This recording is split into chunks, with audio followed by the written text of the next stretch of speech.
Welcome back. Welcome to Decision Space, the only show to take place right here, in the space between the turns in your favorite games. I'm Brendan Hansen. I'm Jake Friedman. And this is the podcast about decisions in games. And today we're doing a 180. Woo! Throw that interdecisional spaceship in reverse. We're talking about art in games. We've done, 170 episodes on decision spaces in games. And this week, we're doing something totally different. It's just appreciating art. Brendan and I are both going to give out 5 awards for excellence in art. So this is our art award show. It's not what you normally come to Decision Space for, but I think it's going to be a ton of fun just to revel and luxuriate and extol some amazing art in this medium that Brendan and I love so much. And if I mention anything about decisions, Jake, will you use the buzzer on me and just bzzz, yeah, I'll slap you. Yeah, good. Slapstick. Perfect. Okay. Before we get into that really fun award show segment, we want to thank our most recent Patreon supporter, Bo. Thank you so much for joining the Patreon and choosing to support the show. Bo, and Bo said he chose to support Decision Space because games are the artistic medium that will define the 21st century. And I want to be a part of a community dedicated to thoughtful and empathetic game design. Oh, thank you, Bo. Yeah. Isn't that nice? That's amazing. I hope to hold up my end of that bargain. Yeah, same. We'll keep working on it. Yeah, absolutely. And today's the start because together. We're considering games in their totality more than maybe we always do. Yeah, we'll mention artists on the show for the first time ever. We're heroes. In episode 1 on Kanagawa, I went out of my way to mention who the artist was, and then we quickly fell away from that. So this is a return. A return to form. Okay, Jake, what's the format? You go, I go, right? Okay, you want me to go first? Yeah, let's do it. Okay, great. Let's do it.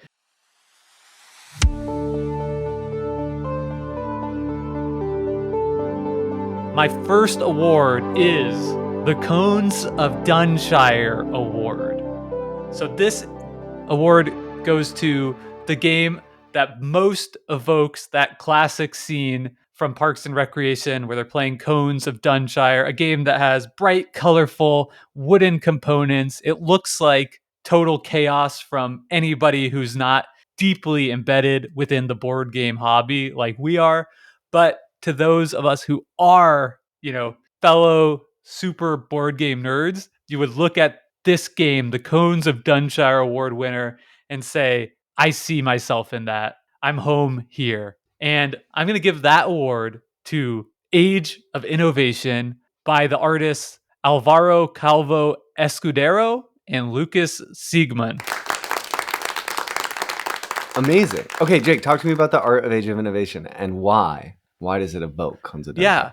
So Age of Innovation is in the Terra Mystica series of games, and that's kind of a series of games that historically gets panned in the art department more than praised. Yeah. But I kind of find that sort of like old school fantasy aesthetic fun. It definitely speaks of a time and place. And Age of Innovation is not a far cry from the original Terra Mystica kind of old school traditional fantasy stylings, but it does bring it into the modern board game conversation. So it still keeps kind of the goblins, it keeps the philosophers, the wizards, whatever, like what you might expect to find out of some old school Dungeons and Dragons book. That's the kind of art stylings we're talking about. But then on top of that, you've got a colorful hex board, right? That's just classic, right? Primary colors,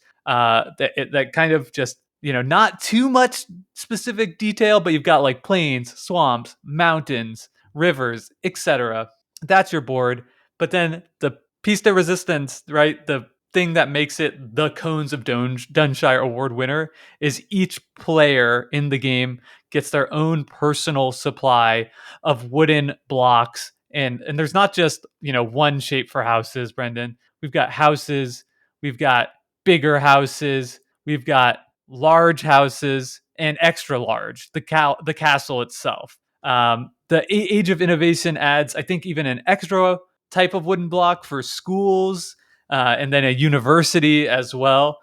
So when you're playing this game, it really does invoke that Cones of Dunshire feel, because you're looking at this hex board that's just got all kinds of like wooden blocks in various player colors scattered all around it. That I can imagine, my wife or somebody else walking in on me and a group of friends playing it and just thinking, "You no." But to those of us sitting at that table enjoying the game, like the art is truly perfect for that experience. So it's kind of like this classic extra board game thing. That's the Cones of Dunshire Award winner, Age of Innovation. I want to add one thing about Age of Innovation's art that for me is really gripping, and that's the different faction portraits. So within this game, you sort of pick a landscape, desert, as Jake mentioned, swamp, wetlands, and then you pair that with a different sort of fantasy species. So there's moles and felines and lizards.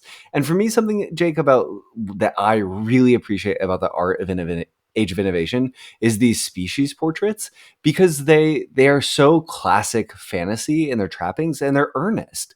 A lot of the sort of fantasy art that I feel like we see in board games, and a lot of it's amazing. Root comes to mind. I feel like not mentioning Root on today's episode would be a mistake. Kyle Farron's art there is gorgeous, and they have this strong sense of personality, but it's whimsical and it's playful. And I think Age of Innovation, something that jumps out to me is how sort of earnest the art is as a fantasy affair, which is cool. It just leans into it. It says, no, like, we want to just make moles look like moles, but you're playing as this cool mining mole. I don't know. They're really cool portraits that would feel at home. And I think it's rare that games have the budget to sort of as lovingly create as many illustrations as Age of Innovation does at the level that it did. Awesome. Cool. All right. What's your first award, Brendan? Okay. So my first award is going to be, it's on this topic, more or less. I mentioned Root. Root almost received this award. I think Root's the runner-up. Root, or maybe Root won this award last year. But this is the Brian Jacques Redwall Award for Anthropomorphic Universal Appeal. And this award goes to Kwanchai Moria's Zoo Vadis. For me, Jake, Zoo Vadis is sort of right now sits at the pinnacle of anthropomorphic art, right? So animals as people, animals who espouse a sense of humanity who we can read into and through some sort of representation, learn something about them. And I think Zoo Vadis is the cover, especially for me, is a huge part of why this is worthy of the Brian Jacques Redwall Award for Anthropomorphic Universal Appeal, but also the character portraits. So I guess a similar thing that I talked about in Age of Innovation, but Zoo Vadis is taking a sort of Roman Senate and putting animals in the place. So there are armadillos and crocodiles and marmosets that just give a real sense of joyful personality, but there's really cute touches. Like the marmosets have these I don't know if this era is right, but this sort of like 1920s straw hats on that look very almost like suffragette era political polling type stuff going on that just is adorable to me, and kind of disarming in a way that prepares you for this somewhat cutthroat negotiation game. I also find that Kwanchai Moria's art in general is just among my favorite. He does some of my favorite art in board games. So you might know other Kwanchai Moria art for stuff like Apiary that he most recently worked on, or Cryptid, or the first game that I saw Kwanchai Moria work on, or Dinosaur Island. But the first game that I saw that really struck me was Capital Lux. Capital Lux is a light card game, but that cover, it just speaks of this dystopian future. It's stark white, so it's this bright white box, and then has this very lushly illustrated, it looks painted, just portrait of a person that's super engaging. But Zoo Vadis for me just has, I think, this one of the strongest covers in board games. It pulls you in and just makes you curious what sort of dynamics are going to exist in the game. Almost like a movie poster in a way with how it's represented. I think it's sort of this evolution of board game art where you don't just have one character on the cover anymore. You sort of have a host of characters that represents the potential, I don't know, the broad sweeping possibilities of the game rather than one sort of soggy older figure, probably from the age of colonization, standing on the cover, right? So yeah, Zuvadis is amazing. I think Zuvadis is an example where there was clearly an art budget and the art was spent really brilliantly on the character portraits that could then go on the character screens and the cover. And then the board is sort of, it bleeds into the background, but that's fine because I care what's happening above the table in Zuvadis so much more than what's happening on the table because it's a negotiation game. So this Brian Jacques Redwall Award for Anthropomorphic Universal Appeal goes to Zuvadis by Kwanchai Moria. Art by Kwanchai Moria. I have two things to say. One, I love how you just slipped in.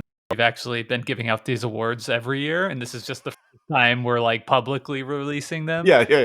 The second thing I want to say, and I think this is just a truism that flows through all of this, that you cannot completely separate the art from the production choices, right? I Yeah. think you have those character portraits on a card game.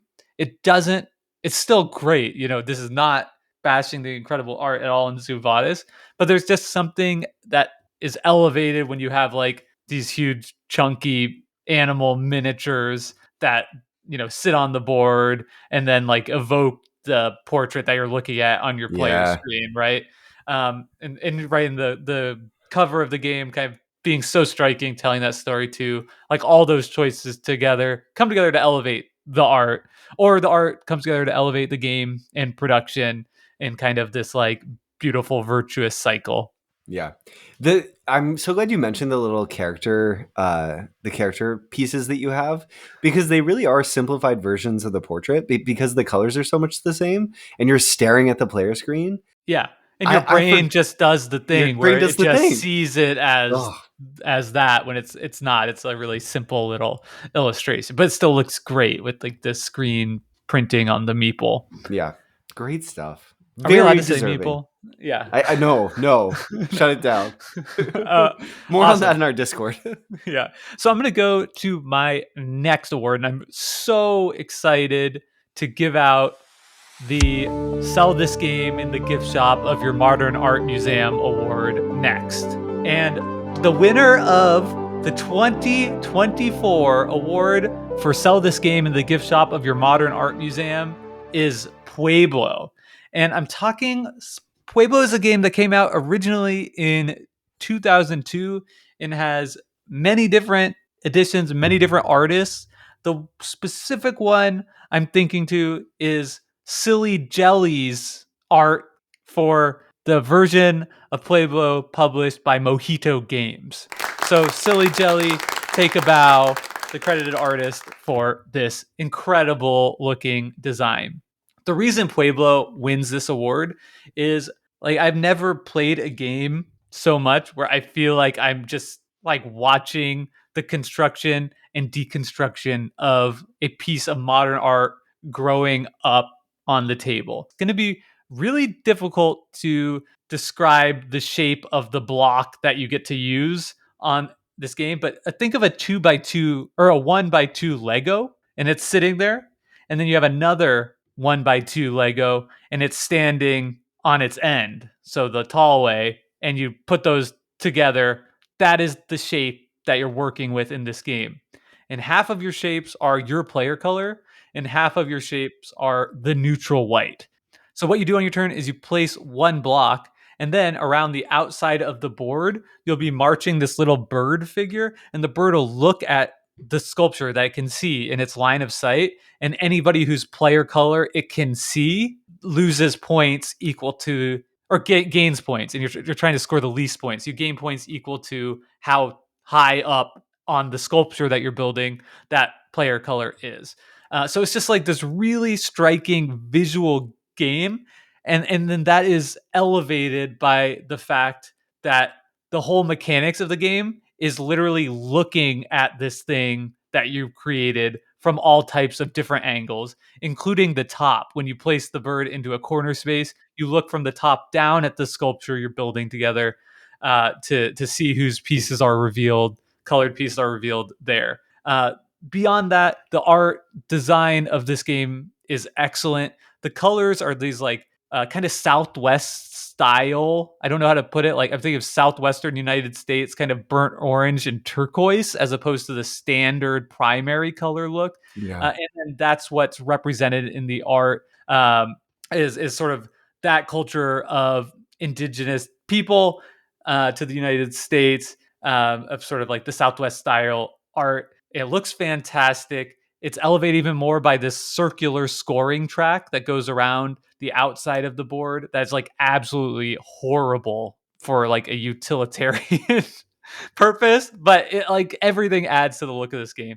So it's just like, incredibly beautiful, incredibly fun, and a game that I genuinely think like would fit so well. You know, you go to an art museum, you go to the gift shop, and they've got some random games in there now. And this would be like a perfect game to complement the type of art that you were seeing. Let's put that on your table and you'll have a great time playing this game as well as a great time sort of enjoying the spectacle of it. When people talk about, my player, I play blue or I play yellow, my new answer. So on this, for in Pueblo, they refer to it as being pink, but I would call this color desert rose. And it is gorgeous. And my new default player color in any game that allows it beyond Pueblo is desert rose. Gorgeous. Great choice. Yeah, the color design is just brilliant. Okay. So, deep breath. We've come up on the Granola Cabin Art of the Year award. This award goes to the game that most belongs in a cabin in a rainforest. It doesn't matter where in the world. It's better probably if it's an evergreen rainforest in the Pacific Northwest of the United States. But a rainforest nonetheless, it works. And I'm awarding this game to Beth Sobel's art in Cascadia. Cascadia is a tile laying game in which you are drafting at the same time tiles and tokens that represent animals and placing them onto those tiles that represent habitats and terrain. So maybe you draft a fox token that you will add to your collection of terrain that is showing maybe forest and wetlands. Jake, the art for Cascadia is this beautiful sort of collection of just nicely painted nature illustrations that are both calming and inviting in the way that I think makes nature feel like a break from our sort of like daily life. It's inviting. Sometimes when you see sort of nature, I don't know. I engage with like the natural world a lot right now because I walk in the park by my house and it's mostly calm and nice. Sometimes though you'll see like a hawk attacking a squirrel or something, but not in Cascadia. Cascadia is just this charming, gentle world. And I think Cascadia also threads this beautiful needle of combining different materials in a way that feels organic and makes the pieces that need to pop. So this game uses painted wood for the animal tokens, and then cardboard for the hex tiles that you're arranging into the terrain that those animals are going to live in. And it's a brilliant idea having the animal tokens be wood. One, because it evokes this sort of natural world. Two, they feel great. Three, it sets them apart from the cardboard hex tiles in a way that actually makes those animals pop out a little bit more when you're on your board and gives this nice sense of depth and texture to the play. And the cover illustration, not in all the games I'm talking about is the art represented in the game at a level of quality between the cover and all of the other components at an equal rate. Sometimes I think I think of games that have amazing art because maybe the cover really speaks to me and informs what's going on in the play space. It helps me imagine the game as it exists based on my first impression of the cover. Cascadia, it's just a total package. The cover it sings what it is, and then you open the game, and then all the other components support it to the sort of completeness of that vision. And yeah, I think Cascadia is amazing, and that's why I've awarded it the Granola Cabin Art of the Year to Beth Sobel's beautiful art. And you might know Beth Sobel from some other games as well, like another Flat Out Games game, Calico, a game that I think the art, especially the cover, elevated that game to the point where people were excited to try it and then realized, oh, this is an amazing puzzle game. But it sort of does a nice magic trick where the art is inviting you to play, and then you're met with a brutal puzzle. But I think that game has just the cover that it needs. But right now I'm talking about the Granola Cabin Art of the Year winner, Cascadia. It's a great pick. I think Cascadia is the type of game where the art, at least for me, doesn't stop you in your tracks Yeah. right? If you're walking by, you're maybe not necessarily like, oh, like what's going on in this game because of the art, but it's just such a nice and inviting game to spend time with that I think the art makes the game more accessible and inviting to people than otherwise would be interested in playing a game with maybe this type of mechanics, right? Yeah. That's Totally. definitely been the experience I've had introducing Cascadia to folks, and I think the art here is a huge piece of why it's so successful as a sort of a gateway plus game. Do you think part of that too, Jake, is just that because Beth relies so much on a really natural color palette, nothing's overly saturated, nothing's jumping out. Pueblo uses these like awesome, almost sort of neon vibrant Southwestern colors that are really eye catching. And Cascadia it's showing you the natural world and kind of the way it exists. And that's why it's maybe not as eye catching, but when it's on the table, it just all works so well and is so beautiful that it Yeah, just, yeah, I don't know. well said. Yeah, absolutely deserving winner uh, of the Granola Cabin Award for 2024. Nice.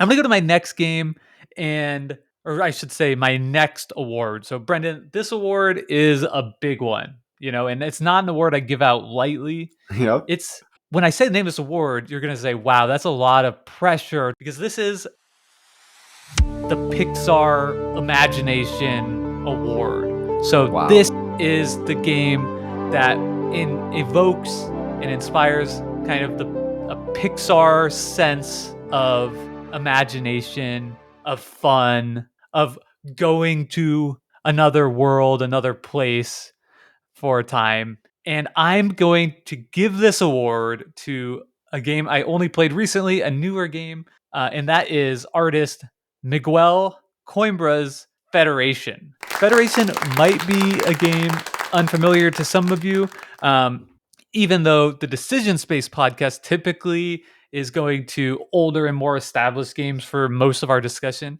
I had the opportunity to play Federation, a newer game, at a game night with the Laughing Table friends recently. It's also available on Board Game Arena if you want to check out the art there, though certainly you'll appreciate the art more playing on the table. And I was struck right away looking at this game by just how beautiful, inviting, what beautiful, inviting, like what's the word for imagination? Creative. Yeah. That this art is. Basically, Federation is a big central board that shows a alien council sort of at debate. And then all around the outside of the board, you have different planets, worlds, all kind of different types, all bright colors, all, this is the opposite of Cascadia, like very much Yeah. stop you in the track, eye-catching design on all of this art that you can kind of go out to and explore over the course of the game.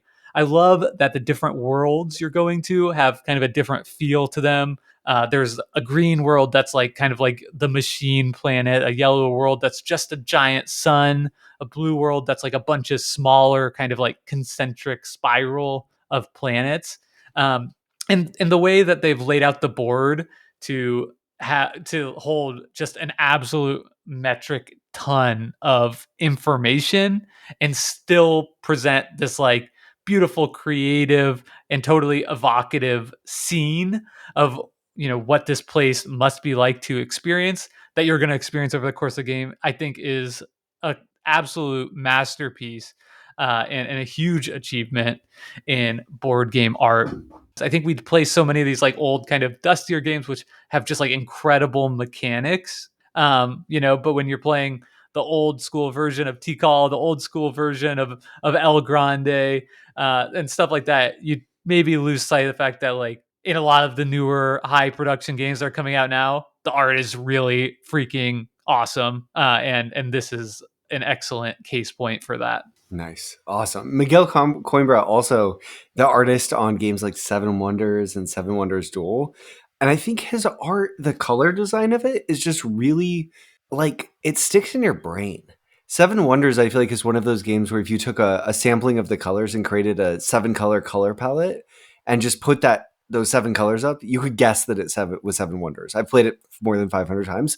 And I think that it's one of those games where if you just randomly picked 7 colors, threw them up, you could guess it. And I think there's something going on in Federation too with using color to identify. I've never played Federation. I asked Jake, should I play Federation recently in a private chat that we had, and Jake said, yeah, you totally should, but I don't know if we should cover it on the show. So TBD.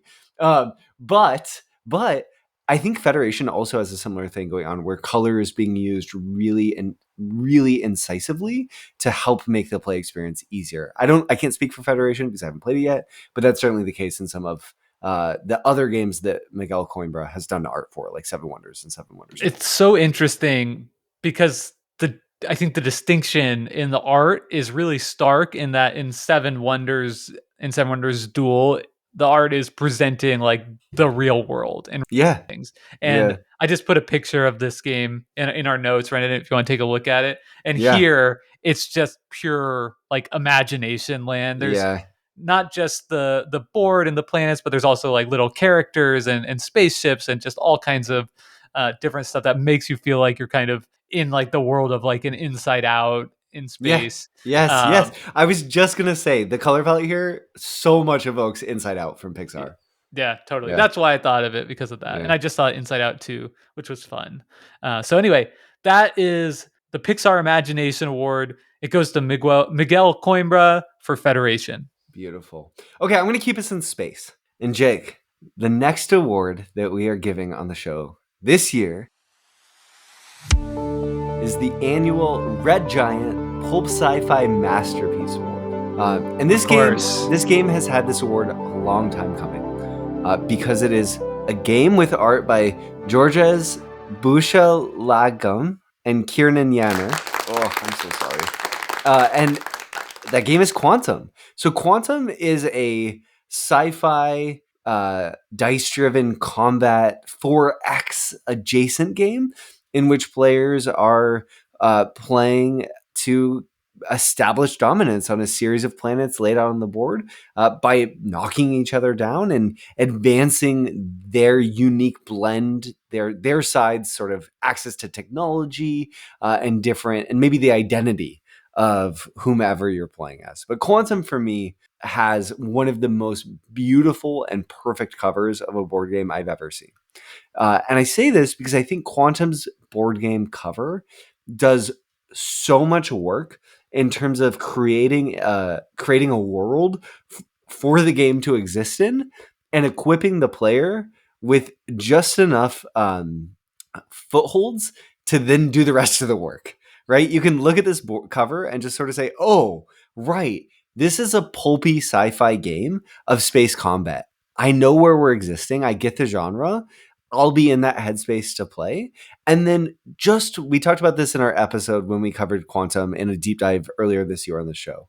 And in that, we talked about how some of these technologies and the special cards that you get that meaningfully change the powers that you have, maybe your dice roll for more in combat, or maybe you get to re-roll an additional time. Just use a single word to evoke what that is. So maybe it's ferocious, and that's the one where you get to roll for extra damage.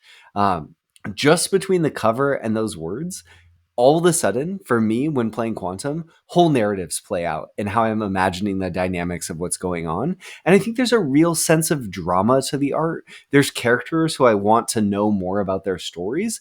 And I don't think that's a small feat. Having a character represented, there's 8 characters on the cover of Quantum, or 7, excuse me.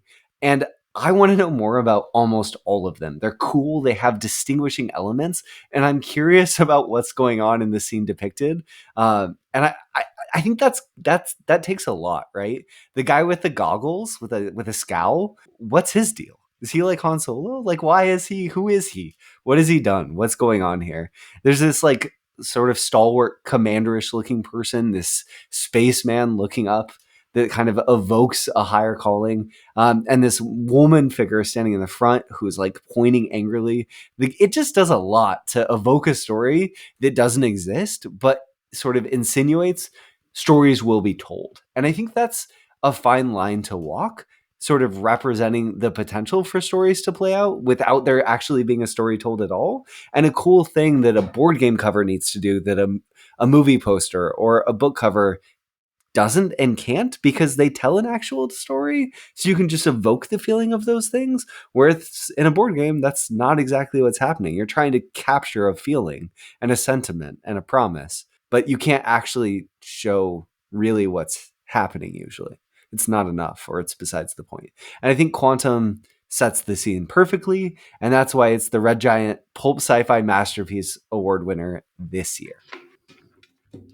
Yeah, the cover art really is spectacular. I was just looking at it again. I think some of the actual board components kind of samey, but like it's leaving space for the imagination. And I think you're exactly right when you say it kind of gives you the tools that you need to let your brain run wild. So The board components remind me of like just randomly downloading a game on Xbox Live in 2007 or 2008, a space game, and being like, "Oh, I'm so excited to play this," because they're pretty generic space art. But yeah, they're cool. yeah, it also reminds me a little bit of our decision space aesthetic. So Yeah, hey, exactly. oh dude, why didn't we give a decision space aesthetic art award? Oh, maybe next year. Maybe next year. Next year. Okay. Also, do you get slapped with the slapstick for saying decision space, or because it was No. self-referential, you get a pass? Oh shoot, I forgot we were doing. Yeah, that's different though. Because I was anyway. Next up, quickly change the subject to a new award this year. We've never given out this particular award before in all of our previous iterations of doing this show, but not releasing it.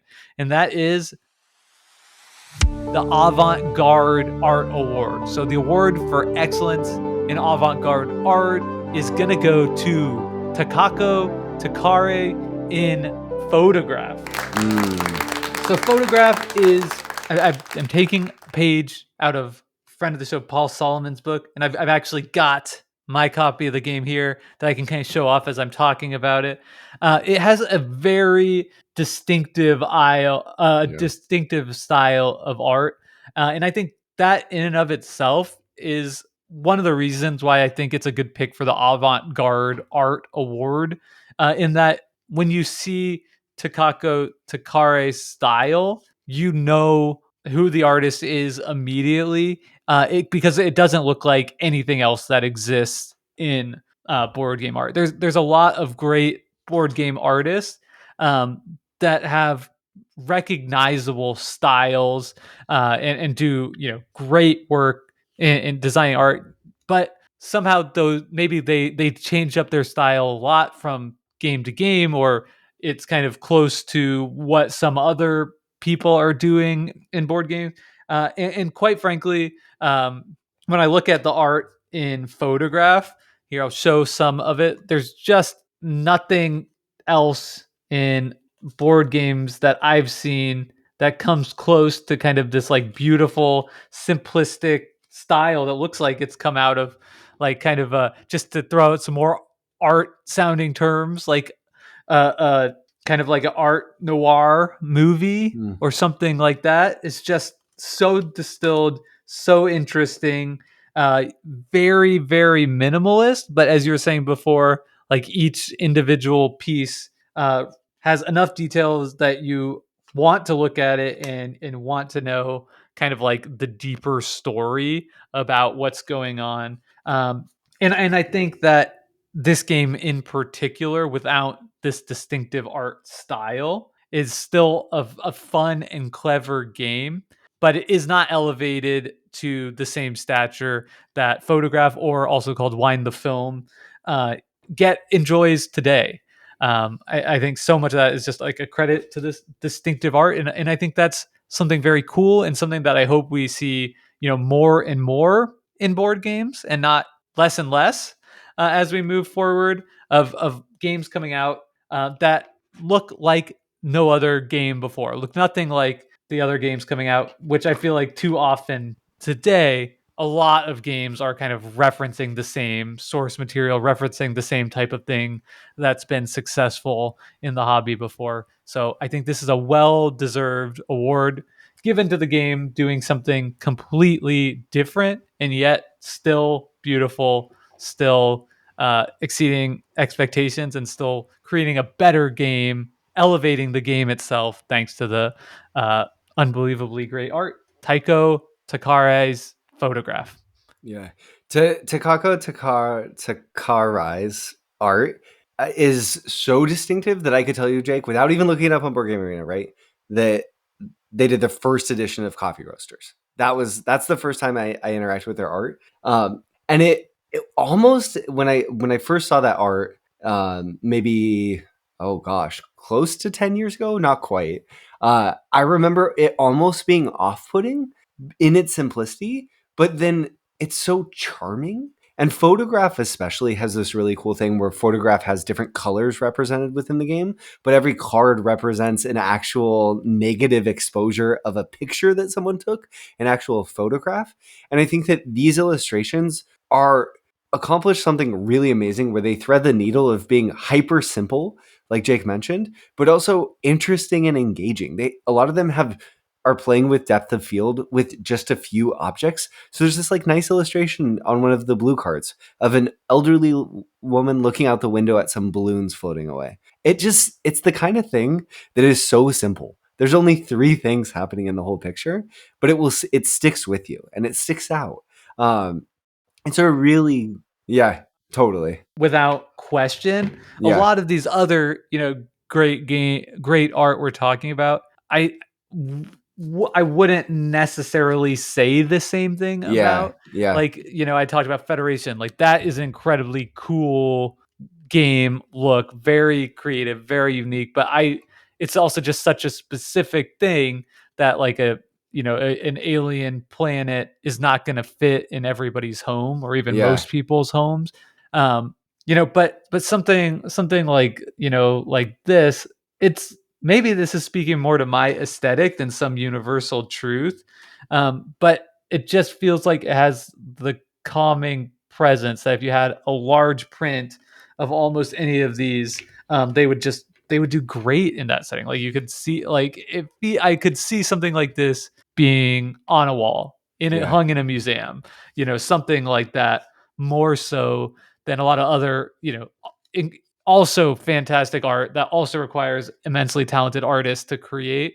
But that feels more like, yeah, that's like kind of like a board game or like a fantasy thing. Yeah. Yeah. No, completely. The Look at Jake this just one. showed a really cool image of someone holding a cello. There's also this beautiful bike with a ivy wall behind it. A lot of it's like I want to make sure I get the name I know. right. I think I messed up before. That's okay. It's we're this is we're our art roots are digging deeper. We're flexing our muscles. Takako Takarai. Yes, Takako Takarai's art, I think, almost looks every shape with it that's represented. They're stark shapes that are high contrast, and they're all filled with the same color. And I think that yeah, it completely. I would put them on my wall too. I think they'd also fit really well in my son's bedroom. That's amazing. Photograph is yeah, it's just the kind of game where you want to lay them out. Now Jake's showing me a card where it's an illustration of someone sitting at a coffee shop reading a paper.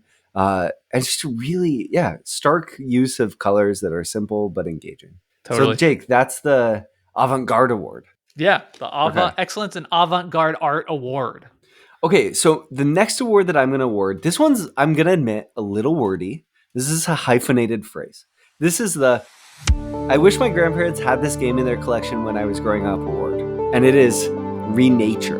Renature is a domino driven area control game that depicts an open space with both water and land masses and dominoes that have illustrations of animals on them that you're using to as essentially like your tools to make I can't say the D word I can't say about where you're going to try to control things within these different areas on the board. It also has a really gorgeous cover illustration of a tree that sort of evokes the world tree or something of this sort, just teeming with life. For me, Jake, Renature wins the I wish my grandparents had this game in their collection when I was growing up award because it is exactly the type of game that my family would have really enjoyed, but so much more beautiful than any game my grandparents ever had hiding in their closet. And I think it's something that they would have really enjoyed. The art in this game is Dennis Lawson, and Dennis Lawson does a lot of board game art you have probably seen and heard about. But I think that Renature is a little bit more tame in a way. It kind of has that similar sort of natural world Cascadia thing going on, where it's mixing wood and cardboard components.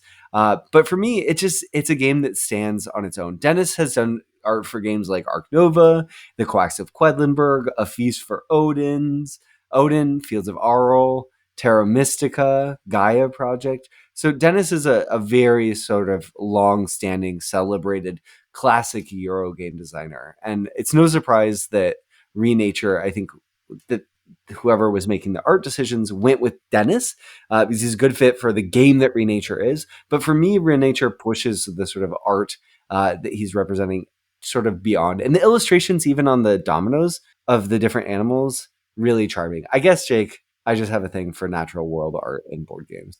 No, I love this one too. I think the score track Yeah. going around the outside the board, the coiled ivy with flowers Yeah. is my favorite score track I've seen in board games. Um, you had asked me if we had any overlap on our list when you Yeah. showed me your games, and I said no But because we I hadn't did. come up with my list Uh, yet. And then I came with my list and I went back and looked at yours and I was like, oh dang it, you had Renature already. So this I would have given this an award if not for seeing nice. it on your list. I think I would have called it the Oil and Water Award Mm, because the one thing I've always loved about the presentation of Renature is just the way that has part of it is gameplay, but has like just such distinct things going on. yeah. You've got the wooden plant pieces in your individual player color, which look very distinct from the cardboard chits that are laid out onto the board, and you also have like your flower tokens, and then those look very distinct from the wooden domino pieces, and then of course you have the beautiful central board as well. So you just have all these different elements that I think both in terms of the art and the presentation of the game and the actual like game play of the game that feels like at first glance that it shouldn't work, but they just like meld together impossibly cohesively. So that's another take on this, but both of us saying the same thing that this game is absolutely deserving the I wish my grandparents had this in their collection when I was growing up award. Beautiful. And that's Renature with art by Dennis Lawson. All right, and I have one more, and this is a special award. It's actually a family award for me. So I'm giving this out now the George Brunner approved award. And this is for my great uncle, George Brunner, that I had the opportunity to hang out with over this past year a couple of times. He's in his 80s. And you'll know what game I'm going with as soon as I share this anecdote, many of you. But he is a passionate origami enthusiast. So Nice. that's one thing that he got really into in his retirement, was doing origami. He worked with kind of an instructor, and it's something every once in a while a piece of origami will show up in the mail that he's put together. He did one of that looks like our dog Fred, but all kinds of fun characters. And the game that I'm giving the George Brunner approved award to is, of course, Sea Salt and Paper, a game with art by Lucine Durain and Pierre-Yves Gaillard. Um, so I was so excited to show my great uncle George this game art, not necessarily to play the game, just to take a look at it because this game has origami inspired illustrations on every card.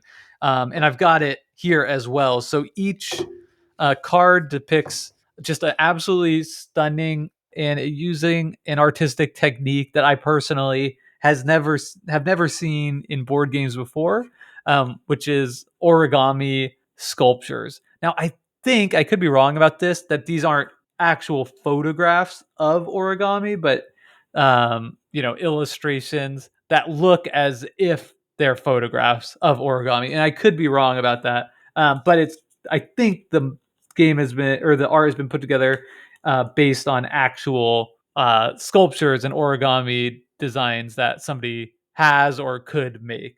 So of course, Uncle George being an origami enthusiast, I couldn't wait to show him the game. Not necessarily to play it, but just to take a look through the deck and see what he thought of it.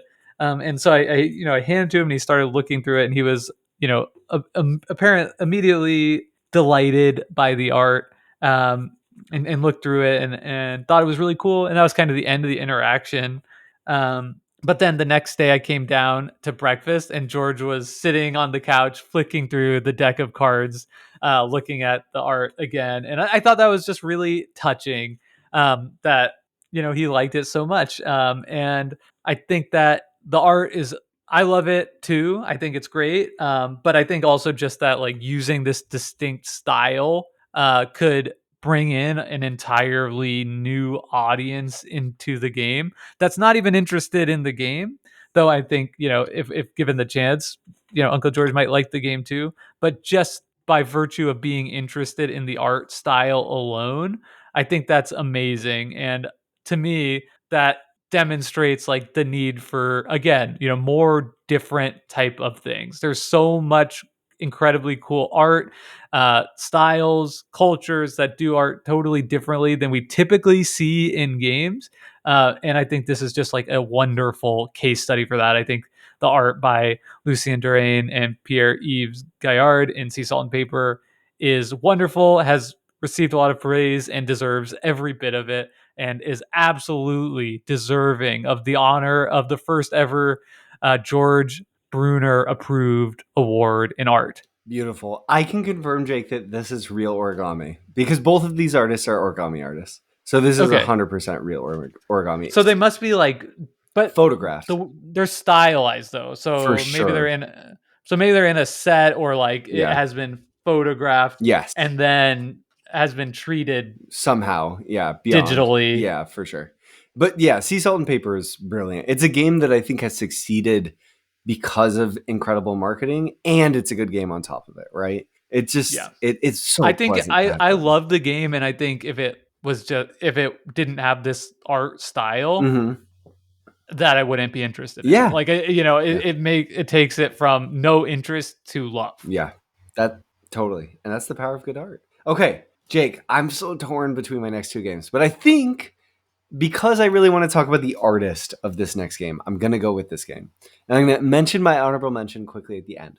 But the next game and the next award that and the last one officially, because my honorable mention won't get an award, that I'm going to give on the show is the Vibrant Fear Award. So sometimes games that are trying to evoke horror can end up dark and dull and not very gripping or engaging walking by. And board games are products. They have to be created visually to sell at the end of the day. And I think that something that some people who work on horror style games do is they add these vibrant pops of color. And I haven't seen a game do that quite as well as this one. And that's Jekyll versus Hyde, a 2-player trick-taking game by with art. Ooh, I broke the rule. With art by Vincent Dutray. Oh, we got so close. I might have to bleep that. You should. That'd be hilarious. And we're not even acknowledge what we're even talking about. The art in Jekyll versus Hyde is by Vincent Dutray. Vincent Dutray is an artist that I think if you played board games for more than a couple years, you have seen Vincent Dutray's art. Vincent Dutray has done work on games like Broom Service and the new version of Quest for El Dorado, Yellow and Yangtze, and Vincent Dutray's artwork is done, it's hand-drawn and painted using pencils and brushes on paper. And I think it shows. It has this really sort of conventional art appeal, but is lushly illustrated with color palettes typically that feel completely of Vincent Dutray. The art in Jekyll versus Hyde is not so close to the style that I feel like Vincent Dutray would bring out for a classic strategy game like Broom Service or something of that sort. It's trying to do something else, and it's trying to give you a sense of terror, of horror, while also being engaging in something you want to have in your hands that's not gross or too scary, but that's bright and works well and is functional and communicative while also being eye-catching. And I think that it treads this beautiful needle between being scary but also vibrant and engaging and something I want to look at and cool. And not want to look at because it's scary or gross, but want to look at because it's interesting and draws me in from how vibrant it actually is while still being scary. Jekyll versus Hyde only has a few pieces of art, but the art does a lot of heavy lifting, and I find myself just staring at the art that's in the game. There's also this really nice player board with a scene depicting Dr. Jekyll and Mr. Hyde at opposite ends, as this game is a tug of war, more or less, over who's winning and losing these tricks in this two-player trick-taking game. So the Vibrant Fear Award for 2024 goes to Jekyll versus Hyde. Jake, Awesome. can I do an honorable mention really quickly? Yeah, I just want to say Vincent Dutrait, amazing artist, and one of those artists where I would not have guessed that this game was Vincent Dutrait after playing games like Broom Service or Quest for El Dorado. It's totally different. So it's I talked about how Takako Takarai's art is distinctive, and that being something that's really cool, but also an artist that can work in tons of different style and create amazing art that looks differently from each project. I mean, that's absolutely worth just as much praise as well. Totally. Okay, my honorable mention, Sai Beppu is a Japanese artist and illustrator, and she has worked on games like Nakosu Dice and Trio, but the game I want to talk about today is Haggis. Haggis is a ladder climbing card game, and in the newest version published by the Portland Game Collective, Sai Beppu has done all art that is stained glass style, and it is so calming and so beautiful that I just felt like it deserved a mention. This art sold me on the game. The old version of Haggis I thought was fine. It was pedestrian. It was a little bit forgettable. And I knew it wasn't something that I would be able to put in front of people all that easily and have them say, yep, I'm buckled in. I'm ready to play this light card game. So to Jake's point, I wanted to mention Sai Beppu's art of the new version of Haggis because it was art that is so lush, so beautiful, so bright and detailed that I knew that it would be easy to get it out and say, hey, look how beautiful this game is. Do you want to play this light card game with me? So if you haven't seen the new version of Haggis, I really encourage you to look at the Portland Game Collective's version with Sai Beppu's beautiful stained glass art. It's just gorgeous. And no award because it's an honorable mention. But maybe next year, Sai Beppu. Maybe next year. Dang, dude. Sai Beppu, is she just like only doing art on certified bangers? Yeah, I know, Trio? Right? I just looked at it and it looks like she has 67 projects, so that's definitely not the case. But I was like, dang, that's reason enough to get her on your project. Yeah, right. I kind of like would like the idea that this artist is just like actually like the best like arbiter of taste that exists. It's like I'll consider playing your game. Send me a prototype or doing art on your game. Send me a prototype. So great. Well, Jake, that's awesome. This was so fun. Yeah. Thank you so much to all of you who've made it to the end of this episode, allowing Jake and I to really stretch some different muscles in terms of what we're doing on the show. It's fun to talk about art. I love art in games. I think a huge reason why I like having board games in my home is because I find them beautiful and interesting to look at, which is not something that we've talked about a ton in the last 173 plus hours of the show, but it's been really fun to do that here. Yeah, and Nary was a decision space to be found. Bleep.